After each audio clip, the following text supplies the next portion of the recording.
Bonjour et bienvenue dans notre programme Glorieuse Destinée. Je bénis Dieu une nouvelle fois pour notre rendez-vous organisé autour de la parole de Dieu, autour de la Bible. Et aujourd'hui, le sujet est très sensible. Vous allez le remarquer avec le titre que j'ai désiré donner à ce programme « Quand l'eau vive ne désaltère plus ». Nous allons approfondir la question avec la Bible dans quelques instants, mais en attendant, prions et remettons notre rendez-vous entre les mains du Seigneur. Sois loué notre Père Céleste pour ta présence et pour le ministère du Saint-Esprit, pour l'autorité de la parole de Dieu, la puissance du nom de Jésus. Nous te prions, Seigneur, de nous désaltérer au moyen de ta parole pour que nous puissions rester fidèles et attachés à toi, au nom de Jésus. Amen. Amen. Gloire à Dieu. Dieu soit loué pour le privilège qu'il nous accorde en nous permettant de nous approcher de lui par la prière. J'aimerais vous parler d'un livre qui, j'en suis sûr, va vous intéresser parce qu'il traite du réveil spirituel. Et il s'intitule « Avez-vous soif de quitter le désert ?» Et il colle bien au titre de mon émission « Lorsque l'eau vive ne désaltère plus ». Et dans cet ouvrage, vous pourrez découvrir quels sont les vents brûlants qui viennent du désert spirituel, ces vents qui menacent l'Église, le désert du péché qui gagne le terrain, la nécessité de fuir le désert aride du péché, et aussi un livre où j'exalte le fleuve de rédemption qui coule dans le désert de ce monde, mais aussi je mets en garde contre les mirages, tous les mirages de rafraîchissement dans le désert. Une invitation à restaurer les puits qui sont encombrés, et puis l'importance de faire la différence entre la soif religieuse ou la soif de Dieu. Cet ouvrage, Avez-vous soif de quitter le désert? Vous pourrez le retrouver directement dans notre boutique en ligne sur notre site Internet. Notre ministère est tellement désireux d'équiper les disciples et les leaders. Allez, avant d'aller plus loin, je vous propose d'écouter tout de suite Unique Grace qui chante « Heal the Land ». Elle nous parle de l'importance de ce pays que Dieu veut guérir. Dieu veut guérir le pays, il veut guérir nos cœurs, il veut guérir nos vies. On l'écoute.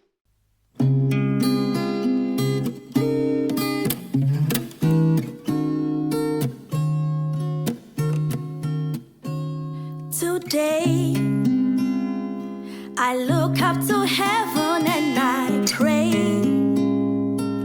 Heavenly Father, I say, much going on night and day, so much confusion, our world is an illusion. Today, only you can help us to stay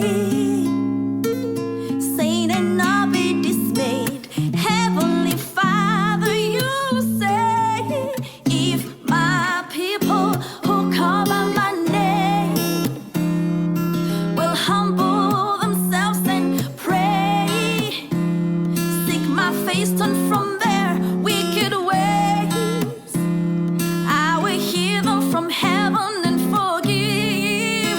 Oh, I will heal their land, heal the land, heal the land. Yesterday, didn't know what would come of me. I've been through so much condemned, our world under pretense. Oh, children and mothers on the streets, they're begging just for a dime and much more pleading for alms. I pray our hearts will reflect your peace. Heavenly Father, you say, if my people who call by my name will humble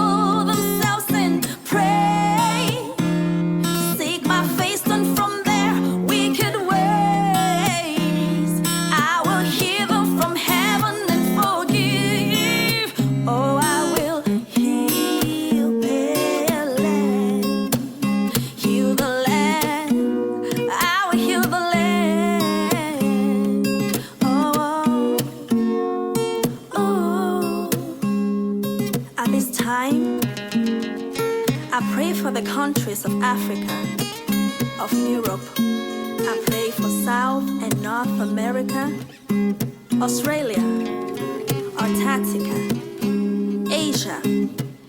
Let our hearts be of peace. Heal our lands, O God, our churches, our families, our hearts and minds. Oh, oh, yeah, yeah. Heal our land. Whoa, whoa, Jesus. Heal our land. Whoa, whoa, mighty God. Heal our land. Whoa, whoa, Jesus.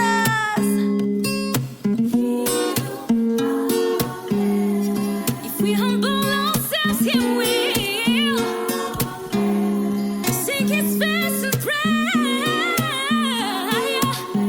Oh, yes, my God will. Merci à Unique Grace pour cette soif qu'elle fait naître dans nos cœurs concernant le pays. Oui, que Dieu guérisse le pays. Quand l'eau vive ne désaltère plus. C'est dramatique. Eh bien, nous allons faire une lecture dans Hébreux, Hébreux chapitre 3, versets 12 à 13. Il s'agit d'une mise en garde. L'auteur de l'épître aux Hébreux cherche encore à nous interpeller quant au danger du péché et de sa puissance de séduction. Il écrit ceci: « Prenez garde, frères, que quelqu'un de vous n'ait un cœur mauvais et incrédule, au point de se détourner du Dieu vivant. Mais exhortez-vous les uns les autres chaque jour, aussi longtemps qu'on peut dire aujourd'hui, afin qu'aucun de vous ne s'endurcisse par la séduction du péché. » Malgré les nombreux témoignages de la fidélité de Dieu, le peuple d'Israël murmura, et bien que sa soif fût étanchée, il demeura insatisfait. La Bible dit que ces choses, doivent nous servir d'exemple afin que nous n'ayons pas de mauvais désirs. 1 Corinthiens chapitre 10, verset 6. La parole de Dieu nous donne aussi les raisons principales pour lesquelles l'Éternel jugea plusieurs fois son peuple. C'est important, il faut qu'on le comprenne. Les raisons principales sont l'incrédulité et la séduction du péché. Les enfants d'Israël furent inexcusables, car la scène du rocher ne fut pas un mirage, mais un miracle. Il n'y avait rien de virtuel, tout était bien réel, le peuple en était le témoin. Quand la grâce est là, quand elle est visible, mais quand la grâce ne comble plus, quand le cœur est blasé et que la communion avec Dieu ne suffit plus, mes amis, frères et sœurs, que reste-t-il? Les 4 reproches adressés au peuple d'Israël dont le cœur s'était endurci sont les suivants. Paul met l'accent sur ce qui fut reproché aux enfants d'Israël dans 1 Corinthiens 10, verset 7. Ils sont tombés dans l'idolâtrie. Ne devenez point idolâtres comme quelques-uns d'eux, selon qu'il est écrit, le peuple s'assit pour manger et pour boire, puis ils se levèrent pour se divertir. Voilà une des causes. Ensuite, ils se sont livrés à l'impudicité. 1 Corinthiens 10, verset 8. En 4 versets, Dieu donne les raisons. Ne nous livrons point à l'impudicité comme quelques-uns d'eux s'y livrèrent, de sorte qu'il en tomba 23 000 en un seul jour. Ils ont tenté le Seigneur. 3e raison, 1 Corinthiens 19. Ne tentons point le Seigneur comme le tentèrent quelques-uns d'eux qui périrent par les serpents. Autre raison, ils ont exprimé leur mécontentement par des murmures. 1 Corinthiens 10, 10. Ne murmurez point comme murmurèrent quelques-uns d'eux qui périrent par l'exterminateur. En 1998, mon épouse et moi fréquentions les réunions du groupe de jeunes d'une église. Or, il y avait dans ce groupe une jeune fille très moderne et très dynamique. Elle travaillait pour une enseigne bien connue de la grande distribution. Et un jour, cette grande société lui proposa de prêter sa voix pour enregistrer un message publicitaire qui serait diffusé plusieurs fois par jour dans son magasin. Elle accepta. Le message était le suivant. Avec mon supermarché, alors j'évite de vous dire quelle est la marque, quel est le nom de cette enseigne. Elle disait, avec mon supermarché, je positive. Malheureusement, quelque temps plus tard, cette jeune fille connut quelques déboires avec un garçon du groupe Ils se conduisirent mal sur le plan moral et firent naufrage sur le plan de la foi. Leur vie spirituelle déclina rapidement. Leur relation se détériora à un tel point qu'ils finirent même par rompre.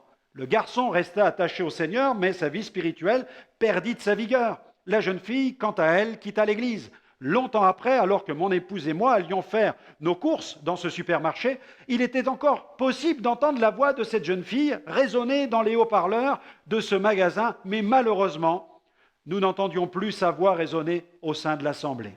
Veillons sur nos voies, soyons sur nos gardes. La Bible dit que celui qui croit être debout prenne garde de tomber.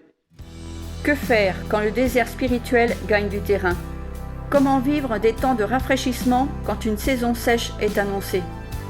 L'Église doit lutter pour garder sa fraîcheur dans un monde de plus en plus aride sur le plan spirituel.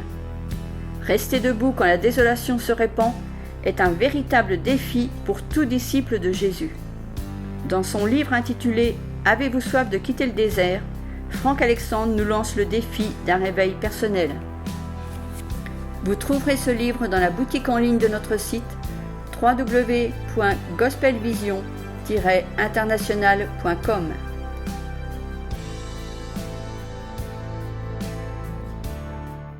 Dans son exposé, Paul continue son analyse. Il en vient à la Sainte Seine, il fait tout un parallèle entre la Seine, c'est-à-dire le pain et le vin, et le Christ, qui est la vraie bénédiction, dans 1 Corinthiens chapitre 10, versets 16 à 31. Et il explique que ce qui rassasie et désaltère vraiment, il dit, c'est le Christ, c'est-à-dire sa personne. Rien ne peut nous combler plus que la vie de Jésus. Si votre vie en Christ ne vous comble plus, interrogez-vous, Jésus est-il vraiment votre nourriture ? En Égypte, peu avant de quitter le pays, dans chaque maison, les Israélites consommèrent un agneau. Le sang de cet agneau sacrifié fut appliqué sur les 2 poteaux et le linteau de la porte de chaque demeure. Il servit de signe à l'ange exterminateur. Quand l'ange passa au-dessus de l'Égypte et qu'il aperçut la marque du sang, il ne s'arrêta pas mais poursuivit sa route. Là où le sang fut appliqué, le premier-né de la famille fut épargné. Réalisez la puissance qui se trouve dans le sang de Jésus. Jésus est-il votre nourriture ? Jésus est-il votre breuvage ? Aujourd'hui, nul besoin de frapper un rocher. Notre rocher a été frappé une fois pour toutes à la croix du Calvaire. La pleine satisfaction se trouve en Jésus, elle se trouve en lui. La foi en Jésus met fin à toute espèce de frustration et d'insatisfaction. Vous ne pouvez boire à plusieurs coupes à la fois. Vous ne pouvez boire à la coupe du Seigneur et à celle de la chair et des démons. C'est ce que déclare l'apôtre Paul, 1 Corinthiens 10, verset 21. Vous risqueriez de provoquer la jalousie du Seigneur. Regardez le verset 22 de ce chapitre 10. Attention, nous ne faisons pas le poids. À cause de cette profonde insatisfaction, 23 000 personnes tombèrent dans le désert en un seul jour. Ne provoquons pas Dieu. Cherchons avant tout la gloire de Dieu. C'est cette invitation du verset 31. Ne soyons en scandale à personne, ni aux païens, ni aux chrétiens. Efforçons-nous de conduire les âmes au salut. Vivons pour cette cause et nous ne pourrons pas nous tromper. Imitons Christ et nous ne ferons pas d'erreur. Paul dit dans 1 Corinthiens 11, verset 1er, il dit « Soyez mes imitateurs comme je le suis moi-même du Christ. » Les 5 faits qui font que les Hébreux sont inexcusables sont aussi les suivants. Lorsque Paul fait allusion à ses pères, toujours dans le chapitre 10 de la première épître aux Corinthiens, il faut absolument lire ce chapitre, il est riche d'enseignements, il dit à leur sujet, regardez, ils sont donc inexcusables, il dit, ils ont tous été sous la nuée, ils ont vu le miracle, ils ont tous passé au travers de la mer Rouge, ils ont tous été baptisés en Moïse, dans la nuée et dans la mer. Ils ont tous mangé le même aliment spirituel, la manne. Ils ont tous bu le même breuvage spirituel, l'eau du rocher. Et il dit Christ qui les suivait. Bien qu'ils expérimentèrent tous le miracle au quotidien, un grand nombre d'entre eux périt dans le désert, car leur cœur resta attaché à l'Égypte. Il regrettait la nourriture du pays de l'esclavage. Malheureusement, ce déploiement divin de puissance ne les rendit pas plus spirituels. C'est pourquoi nous devons veiller sur les mobiles de nos cœurs. Vivons près de la source. Tenons-nous aux pieds de Jésus. À ses pieds, nous sommes au meilleur endroit. À ses pieds, nous ne pouvons pas nous égarer. Vous êtes-vous égarés? Alors il est grand temps de revenir au Seigneur. Mais revenez à lui dans un esprit de repentance. Car l'un des signes les plus frappants du déclin spirituel est le refus de procéder à un examen minutieux de conscience. Nous allons lire un autre passage où Jésus adresse un reproche. Il s'agit de l'église de Laodicée. Dans Apocalypse chapitre 3, verset 15, voilà ce que le Seigneur déclare. « Je connais tes œuvres. Je sais que tu n'es ni froid ni bouillant. Puisses-tu être froid ou bouillant? Ainsi, parce que tu es tiède et que tu n'es ni froid ni bouillant, je te vomirai de ma bouche. Parce que tu dis, je suis riche, je me suis enrichi, je n'ai besoin de rien. Et parce que tu ne sais pas que tu es malheureux, misérable, pauvre, aveugle et nu. Je te conseille d'acheter de moi de l'or éprouvé par le feu, afin que tu deviennes riche, et des vêtements blancs, afin que tu sois vêtu, et que la honte de ta nudité ne paraisse pas, et un collier pour oindre tes yeux, afin que tu vois. Moi, je reprends et je châtie tous ceux que j'aime, et donc du zèle. Repens-toi, repens-toi. Une frange de l'Église moderne évite ce sujet qui fâche, celui de la repentance. Alors, elle le contourne en déployant toute une somme d'efforts pour s'accommoder avec le monde. Le Seigneur nous met fermement en garde contre l'accommodation avec le monde. Il nous dit ceci dans Luc 6, 26, « Malheur, lorsque les hommes parleront bien de vous, car c'est ainsi que leur Père agissait à l'égard des faux prophètes. » Il y a une différence entre chercher à rendre accessible l'Évangile et chercher à rendre l'Évangile acceptable. Tout témoin, pasteur, évangéliste devrait se tracasser la tête pour que sa génération comprenne le message de Dieu. Mais il ne doit jamais le faire au détriment du contenu du message et de son sens, de sa signification et de ses implications. Le témoin véridique, nous dit la Bible, c'est celui qui délivre les âmes. Proverbe 14, verset 25. Seule la vérité libère.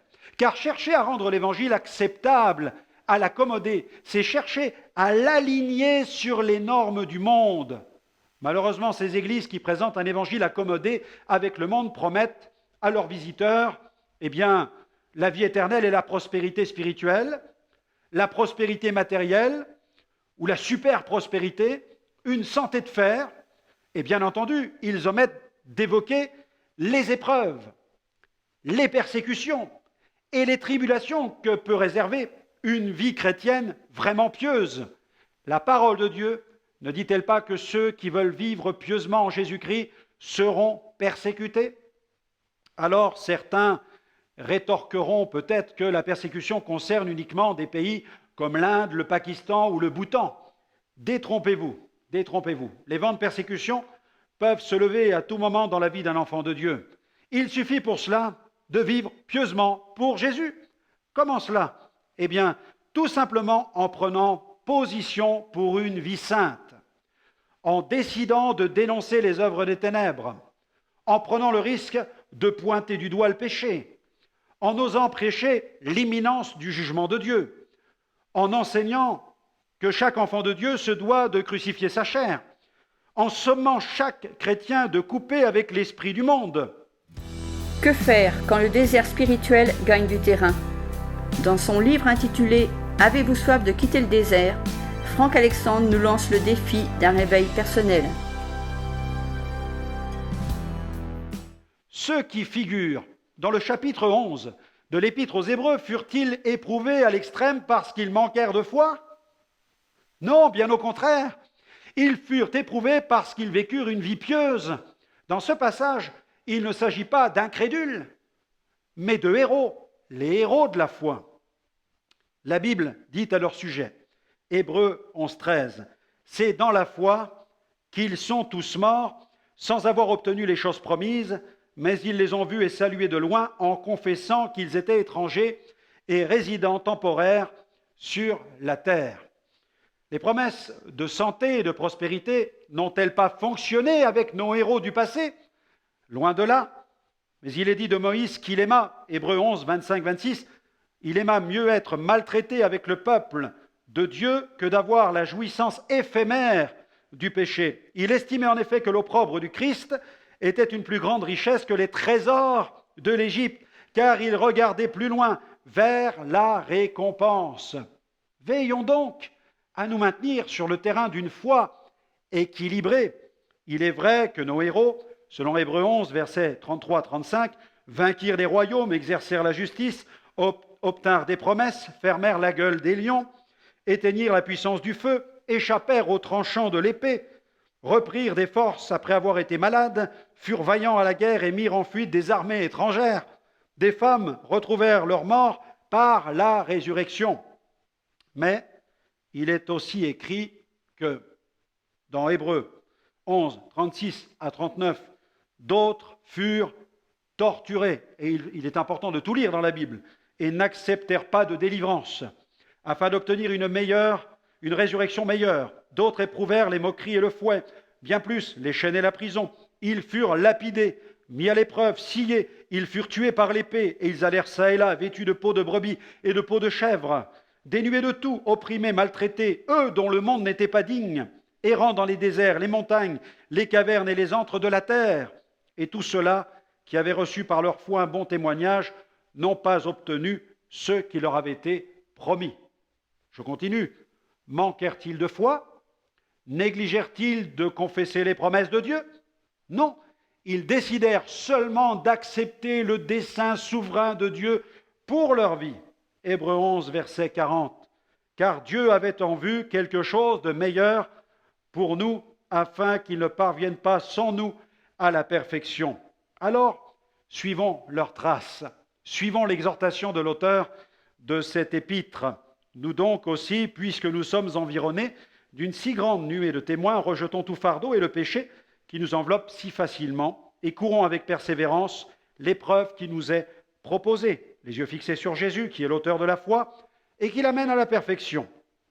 Au lieu de la joie qui lui était proposée, il a supporté la croix, méprisé la honte, et s'est assis à la droite du trône de Dieu. Considérez en effet celui qui a enduré de la part des pécheurs une telle opposition contre sa personne, afin que vous ne vous fatiguiez pas l'âme découragée. Vous n'avez pas encore résisté jusqu'au sang en combattant contre le péché. L'homme se fixe ses propres normes pour mesurer le succès d'une personne. Et la plupart du temps, nous utilisons ces mêmes normes dans l'Église pour mesurer l'œuvre d'un serviteur de Dieu. Il a tant de membres, il dirige tant d'églises, il a mené au salut tant d'âmes, il a été béni matériellement, il a une nouvelle voiture, un nouveau local, tant de malades ont été guéris dans ses missions ou dans ses campagnes, il a un budget annuel qui s'élève à tant de dizaines ou centaines de milliers d'euros. Mais pourquoi ces critères, entre guillemets, positifs, seraient-ils les seuls à déterminer le succès d'une personne? Et par quelle puissance quelqu'un est-il béni et accumule-t-il des biens? Par la sienne ou par celle de Dieu? Peu avant d'entrer dans le pays promis, l'Éternel fit cette sévère recommandation à son peuple. Dans Deutéronome, chapitre 6, versets 10 à 12, l'Éternel, ton Dieu, te fera entrer dans le pays qu'il a juré à tes pères, à Abraham, à Isaac et à Jacob de te donner. Tu posséderas de grandes et bonnes villes que tu n'as pas bâties, des maisons qui sont pleines de toutes sortes de biens que tu n'as point remplies, de citernes creusées que tu n'as point creusées, des vignes et des oliviers que tu n'as point plantés. Lorsque tu mangeras et te rassasieras, garde-toi bien d'oublier l'Éternel qui t'a fait sortir du pays d'Égypte, de la maison de servitude. Sachez en tout cas que ces critères de nombre ne sont pas automatiquement des gages de qualité, de sainteté et d'approbation. Grandeur ne signifie pas forcément profondeur. Il arrive parfois que derrière une apparente grandeur se cache une évidente décadence. Mais ne vous est-il jamais arrivé de vous demander, mais quels sont les critères qui retiennent l'attention de Dieu? En voici quelques-uns. Même si le commencement d'une chose est important, n'oublions jamais que la fin parlera plus fort que son début. Ecclésiaste, chapitre 7, verset 8. Et puis, faire toute chose uniquement pour la gloire de Dieu. Dans 1 Corinthiens, chapitre 10, verset 31. N'être en scandale à personne. 2 Corinthiens 6, verset 3. Garder la foi. 2 Timothée 4, verset 7. Ne pas perdre l'onction. Psaume 51, verset 11. Demeurer fidèle dans les petites choses. Luc 16, verset 10. Marcher humblement devant Dieu. Michée 6, verset 8. On t'a fait connaître aux hommes ce qui est bien. Et ce que l'Éternel demande de toi, c'est que tu pratiques la justice, que tu aimes la miséricorde et que tu marches humblement avec ton Dieu. Psaume 34, verset 11. Ceux qui cherchent l'Éternel ne sont privés d'aucun bien. Amen. Alors j'espère que ce sujet vous aura permis de prendre conscience de la nécessité de veiller et de garder la fraîcheur du Saint-Esprit. Préservez votre cœur de toute sécheresse spirituelle. N'hésitez pas à nous retrouver sur notre site web www.gospelvision-international.com. Vous y verrez de nombreuses émissions en replay. Elles vous béniront, j'en suis sûr. Que le Seigneur continue à répandre sa grâce sur votre vie et qu'il vous fasse pleinement entrer dans votre glorieuse destinée. Que Dieu vous bénisse et à très bientôt dans une prochaine émission.